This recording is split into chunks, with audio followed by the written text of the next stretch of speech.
ধারাবাহিক আকাশ কুসুম দেখতে দেখতে উত্তীর্ণ করেছে তাদের 200টি এপিসোড।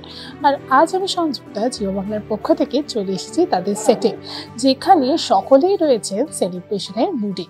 আসুন কথা বলে নেওয়া যাক তাদের সাথে, আর আপনাদেরকে ঘুরে দেখাবো কি চলছে আজকে সেটে।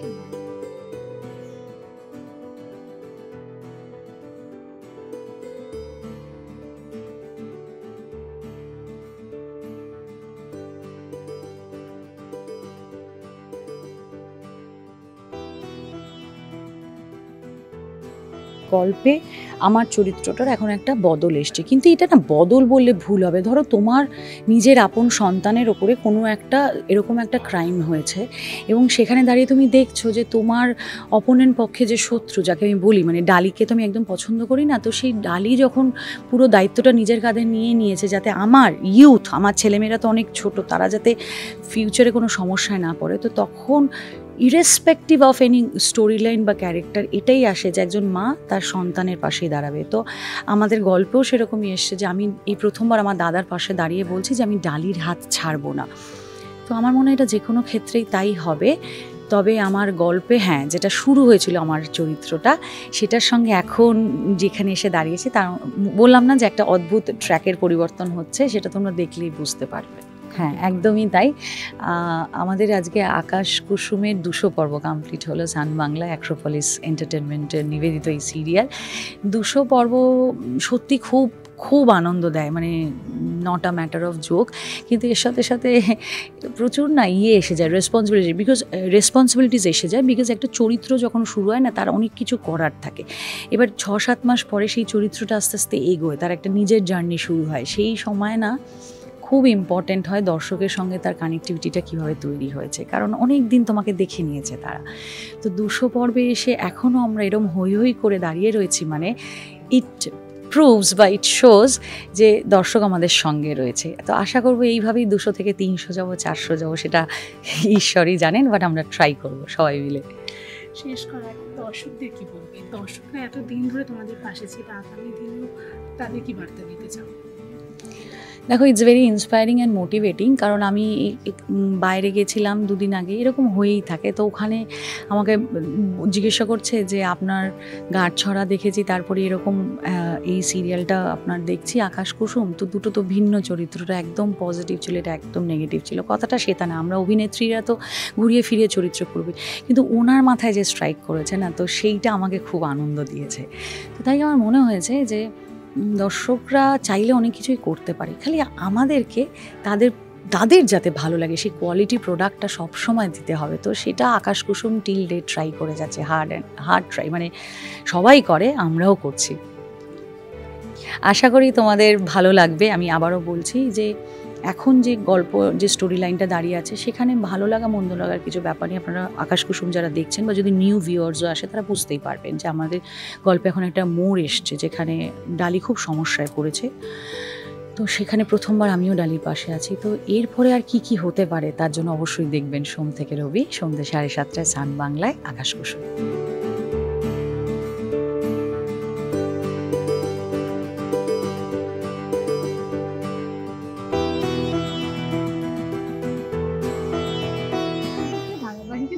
পর্ব হয়ে গেল, রক্তিম আর ডালির সম্পর্কটাও কিন্তু নানান উঁচু নিচু দিয়ে গেছে, ইভেন এখনো কিন্তু তোমাদের মধ্যে সেটাই চলছে। তো আমি তোমার থেকে আগে জানতে চাইবো যে অ্যাজ আ হাজব্যান্ড নিজের বউয়ের পাশে দাঁড়ানোটা কতটা ইম্পর্টেন্ট রক্তিমের পয়েন্ট অফ ভিউ থেকে? ভীষণভাবে জরুরি, কারণ আমি বলবো রক্তিম তো দাঁড়াচ্ছেই ডালির পাশে। যে কোনো প্রতিবাদ যেটা ডালি করছে বা যে কোনো কাজ যেটা ডালি করছে, মানে বাড়ির হয়ে ভালো কাজ যেটা ডালি করছে, সবসময় রক্তিম পাশে থাকছে। আর আমি বলবো যে সব হাজব্যান্ডদেরই এই জায়গাটা না থাকা দরকার।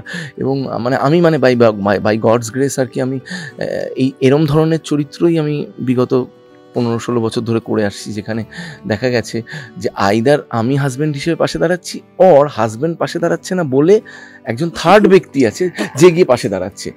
এই ধরনের চরিত্র করে এসেছি। কিন্তু এইখানে মানে দুগ্গা করে এই সিরিয়ালটাতে আমি আমার নিজের বউ পেয়েছি, নাহলে সবসময় অন্যের বউয়ের পাশে গিয়ে দাঁড়াই আর কি। কিন্তু এই সিরিয়ালটাতে আমি আমার নিজের বউকে পেয়েছি এবং সেই বউয়ের পাশে দাঁড়িয়েছি। এবং এই বউ এই মুহূর্তে একটা সাংঘাতিক ক্রাইসিস দিয়ে যাচ্ছে এবং আমাদের প্যারালালি আমাদের সমাজে যে ঘটনাটা ঘটছে এই মুহূর্তে, সেই ঘটনাটার সাথে কাকতালীয়ভাবে আমাদের সিরিয়ালের একটি ঘটনা ভীষণভাবে মিলে গেছে। এবং সেই জায়গা থেকে দাঁড়িয়ে ডালি প্রতিবাদ করেছে, প্রতিবাদের ভাষায় এমন জায়গায় গিয়ে দাঁড়িয়েছে যে যেই ছেলেটি অ্যাটেম্পট রেপ করতে এসেছিল সেই ছেলেটি মারা যায় আর কি। এবার তর্ক এখানেই উঠেছে যে রেপ করতে যাওয়া ছেলেটিকে বা যে অ্যাটাকার, যে ক্রিমিনাল, মানে নিজেকে বাঁচানোর জন্য কি সেই ক্রিমিনালটাকে যদি প্রতিরোধ করতে গিয়ে তাকে খুন করে ফেলা হয় বা তাকে মেরে ফেলা হয় প্রাণে, সেটাকে কি খুন বলে ধরা হবে নাকি আত্মরক্ষার কারণে এই অ্যাক্সিডেন্ট বলে ধরা হবে? এইটা নিয়েই তর্কটা আর কি মেনলি এই গল্পটার মধ্যে আর কি। তো সেই জায়গা থেকে দাঁড়িয়ে তুমি যদি আমাকে ব্যক্তিগতভাবে বলো, আমি বলবো যে এটাকে সবসময় আত্মরক্ষা হিসেবে ভাবতে হবে। কারণ আমরা দেখতে পাচ্ছি যে বিভিন্ন জায়গায়, খালি যে এই একটা ঘটনা তা নয়, পরতে বিভিন্ন জায়গায় ঘটনা, বিভিন্ন স্টেটে যেসব ঘটনা ঘটছে একই ধরনের ঘটনা, যে রেপের পর দেখা যাচ্ছে খুন করে দিচ্ছে। তো সেই জায়গা থেকে দাঁড়িয়ে মেয়েদের অনেক বেশি ভায়োলেন্ট হতে হবে ইন সেভিং দেমসেলভস আর কি, নিজেদেরকে বাঁচানোর জন্য অনেক বেশি ভায়োলেন্ট হতে হবে। যে মানে আত্মরক্ষার জন্য যদি কারাটে শিখতে হয়, বা যদি আজকাল যে পেপার স্প্রে রাখা হয় সেটা রাখতে হয়, বা যদি সাথে একটা কোনো ধারালো অস্ত্র রাখতে হয়, এই ধরনের আত্মরক্ষার যদি কোনো রকমের কোনো হাতিয়ার যদি রাখতে হয়, সেটা কিন্তু রাখা উচিত। কারণ দেখা যাচ্ছে এখন রেপ খালি হচ্ছে না, রেপের পর কিন্তু একটা টেন্ডেন্সি হচ্ছে মার্ডার করে ফেলা সেই ভিকটিমটাকে। তো সেই দিক থেকে দাঁড়িয়ে আমি বলবো যে মানে আমি সমর্থন করব, মানে আত্মরক্ষাটাকে সমর্থন করবো আর কি। আমরা দেখতে পাচ্ছি ধারাবাহিকে আত্মরক্ষা করতে গিয়ে খুন হচ্ছে, এটা অনেকটা বড় একটা ভাগ হচ্ছে। কিন্তু আমরা সমাজেও দেখেছি যে কোনো একটা মেয়ে নিজের জন্য স্ট্যান্ড নেওয়ার জন্য তার একটা ক্যারেক্টার সার্টিফিকেট দেওয়া হচ্ছে, বা তাকে নানানভাবে নানান খুব মন্তব্য করা হচ্ছে। তোমার কি মনে হয়েছে তোমার এই যে চরিত্রটা বা তুমি যেভাবে স্ট্যান্ডটা নিয়েছো, সেখানে দর্শকদের মধ্যে আপনি বার্তা ছড়াবে যে নিজের জন্য স্ট্যান্ড নেওয়াটাও খুব জরুরি? হ্যাঁ, একদমই তাই। আমি বেশ কিছুদিন আগের একটা ঘটনা বলছি, মানে এইটা অ্যাকচুয়ালি মানে অ্যাসাচ কিছুই নয়, এরকম ঘটনা হামেশাই ঘটে থাকে। আমার কেন, প্রত্যেকটা মেয়ের সঙ্গেই হয়তো ঘটে থাকে। স্পেশালি এই আমাদের যেহেতু রাতভর শুটিং হয় বা কিছু, আমরা একা একা বাড়ি ফিরি কাজের জন্য, কাজের সূত্রে আমরা নিজের বাড়ি থেকে অনেক দূরে থাকি, কলকাতায় স্টে করি। তো সেক্ষেত্রে কী হয়, রাতভর একা একা বাড়ি ফিরতে হয়, তখন ওই ক্যাব বা মানে যেগুলো হয় আর কি সেগুলোতে যাতায়াত করি।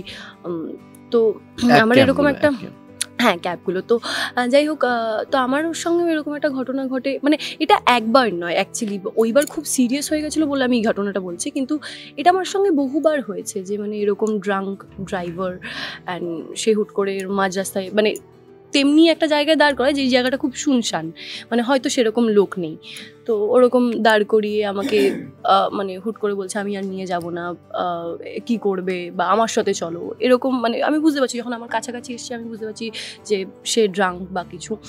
তো আমি ভাবলাম যে হয়তো আমি বাইরে বেরিয়ে যদি জোরে জোরে চিৎকার করে ক্যাভাস করার চেষ্টা করি, তো 8-5 জন আসলে হয়তো ওকে ধরে মারপিট করবে বা কিছু একটা হবে, আমি আলটিমেটলি আমি বেঁচে যাবো বা কিছু। তো আমি বাইরে দাঁড়িয়ে যখন চিৎকার করছি বা কিছু, তো এরকম নয়, মানে হাজরার মোড়ে, তো এমন নয় যে জায়গাটা খুবই মানে শুনশান ছিল বা কিছু, লোক ছিল। এবার 2-4 জন দেখলাম বাইক দাঁড় করিয়ে দেখছে, দোকানদার ছিলেন অনেকজন, তো তারাও দেখছিলেন, কিন্তু কেউ এগিয়ে আসেনি। তো আমার মনে হয় যে এই যে সম্রাট এক্ষুনি বললো, তুমি বিশ্বাস করবে না, আমার ব্যাগে গিয়ে যদি দেখো এখনও পেপার স্প্রে, হ্যাঁ হয়তো নাইফ টাইফ নেই, ওই ফোক আছে আমার কাছে যাতে খুঁচিয়ে দিতে পারি, মানে কোনোভাবে যাতে নিজেকে প্রোটেক্ট করতে পারি। কারণ আমার মনে হয় কারোর উপর মানে ডিপেন্ড করার থেকে আমার মনে হয় নিজের মানে সুরক্ষাটা নিজেকেই মানে ভাবতে হবে এবার। মানে কারণ আমার মনে হয় না তোমার কেউ পাশে দাঁড়াবে বা এরকম হয়তো, তাও আজকে ওই ঘটনাটার সময় চারপাশে লোক ছিল, বাই চান্স যদি লোক না থাকতো তখন আমি কি করতাম? তখন তো আমার হয়ে আমাকেই স্ট্যান্ড নিতে হতো। তুমি ডালি তো ডেফিনেটলি একটা ভালো কাজ করছে। ডালি একটা পজিটিভ চরিত্র, সবসময় অন্যায়ের বিরুদ্ধে সবসময় প্রতিবাদ করে, তো সবসময় তার ফ্যামিলি বা তার হাজব্যান্ড তার পাশে থাকে। কিন্তু এইবার যারা ডালিকে পছন্দ করে না তারাও ডালির পাশে থাকছে। আর আমার মনে হয় এটাই না, মানে আমাদের তুমি যেটা বলছিলে যে ধারাবাহিকে যা হচ্ছে সেটাও বাস্তবে হচ্ছে, তো আমার মনে হয় এই ধারাবাহিকের মতন যদি সত্যি সব মানুষ মানে একজোট হয়ে অন্যায়ের বিরুদ্ধে রুখে দাঁড়ায়, তাহলে আমার মনে হয় সবটা সলিউশন বেরিয়ে যাবে, সবটা সমাধান হয়ে যাবে। তো এই পরিবারে 200টা পর্ব হয়ে গেল, প্ল্যান রয়েছে, কি সেলিব্রেশনের প্ল্যান রয়েছে? দেখো, আমাদের পরপর 2টো কেক সাজানো, আগে তো কেক কাটবো, কেক খাবো, তারপরে অবশ্যই 200 এপিসোড, মানে এর আগেও তোমরা এসেছিলে যখন 100 এপিসোড ছিল, তখন যতটা এক্সাইটেড দেখেছিলে তার থেকেও ডেফিনেটলি অনেক অনেক অনেক বেশি এক্সাইটেড, কারণ যত দিন যাচ্ছে আমাদের সবার একে অপরের সাথে খুব ভালো বন্ডিং তৈরি হচ্ছে। আর আমি তো বলেছি যে এটা তো আমার ফ্যামিলি হয়ে গেছে, এটা তো আমার বাড়ি হয়ে গেছে, আমি কতক্ষণ এখানে থাকি, মানে বাড়িতে শুধু যাই আমি ঘুমোতে, তারপরে এসে আবার এখানে থাকি সারাটা দিন। তো আমি চাইছি আরও যাতে মানে অনেক দূর আমরা যেতে পারি, একসঙ্গে যাতে অনেক দিন থাকতে পারি। আর পর্দার ওপরে যে ফ্যামিলি রয়েছে, মানে দর্শকের উদ্দেশ্যে কি? দর্শকরা প্রথম থেকেই আমাদের, মানে টাচফুট বলতে নেই, আমাদের প্রথম থেকেই ভালোবাসা দিয়েছে। ইভেন মানে সেটা আমাদের টিআরপির তালিকায় রিফ্লেক্ট করছে, আমরা প্রত্যেক সপ্তাহে বৃহস্পতিবার করে দেখতে পাচ্ছি সেটা। তো খুব ভালো লাগছে, এভাবেই আমাদের পাশে থাকবেন, আমরা যাতে আরও দূর এগিয়ে যেতে পারি। আপনাদের যদি যেই সিনটা ভালো লাগছে সেটা নিয়ে তো ডেফিনেটলি বলবেন, যা ভালো লাগছে না দেখতে বা কোনো কিছু নিয়ে অভিযোগ, সেটাও আমাদের অবশ্যই জানাবেন, যাতে আমরা নিজেদের ইমপ্রুভ করতে পারি।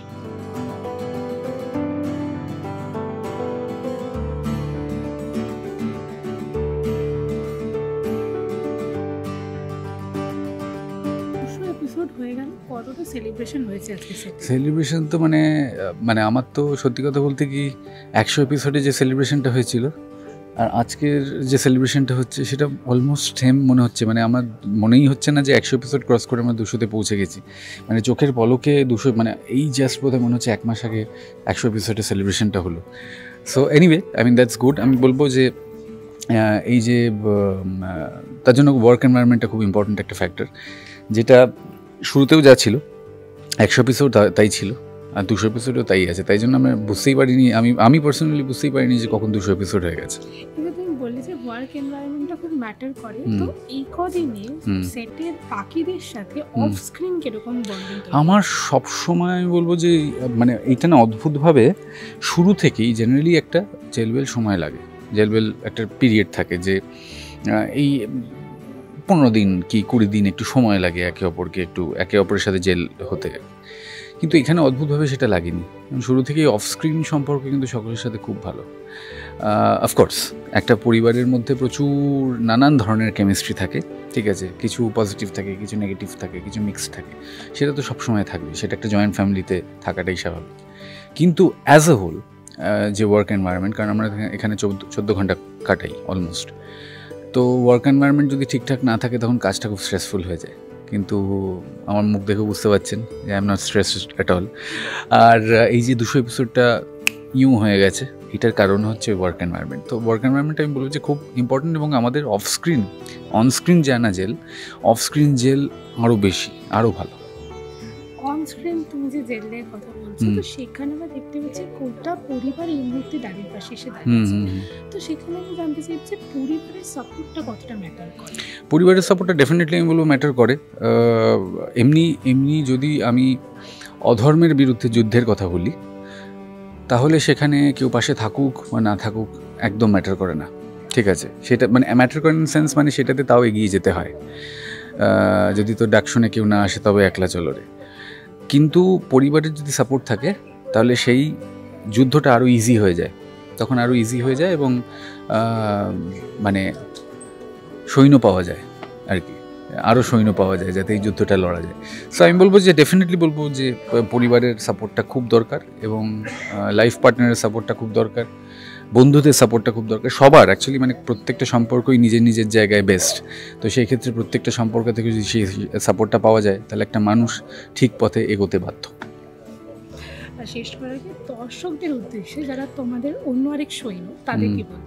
তাদের তো ডেফিনেটলি বলবো তারা সৈন্য না, তারা রাজা, তারা রাজা রানী, ঠিক আছে। মানে তাদের বলবো যে এইভাবেই ভালোবাসতে থাকুন, এইভাবেই আমাদের প্রজেক্টটা দেখতে থাকুন, এই যেরকম আব্বাল নাম্বারে আছি এটাই যাতে থাকি, এবং আপনাদের প্রতিদিন এইভাবে এন্টারটেইন করে যেতে পারি। কারণ একটা জিনিস মনে রাখবেন, আপনাদের ভালোবাসা ছাড়া কিন্তু দিস ইজ অল মিনিংলেস, ঠিক আছে। আপনাদের রেসপন্স পাচ্ছি বলেই কিন্তু আমরা আরও ইন্সপায়ার্ড হচ্ছি। সো এইটাকে প্লিজ কন্টিনিউ করবেন, এবং প্লিজ একটু নীতি, ধর্ম, ঠিক আছে, ধর্ম ইন সেন্স মানে আমি রিলিজনের কথা বলছি না, মানে হোয়াট ইজ রাইট, এইটার সাথে থাকুন, ঠিক আছে, এটার সাথে থাকুন। কারণ এইটা সাথে না থাকলে ইনডিরেক্টলি আপনি কিন্তু আমাদের সোসাইটিকে আরও মানে আমরা নিজেদেরই আরও অন্ধকারের দিকে ঠেলে দিচ্ছি, তো সেটা হতে দেবেন না। এইটুকুনি বলা, আর ভালোবাসতে থাকুন।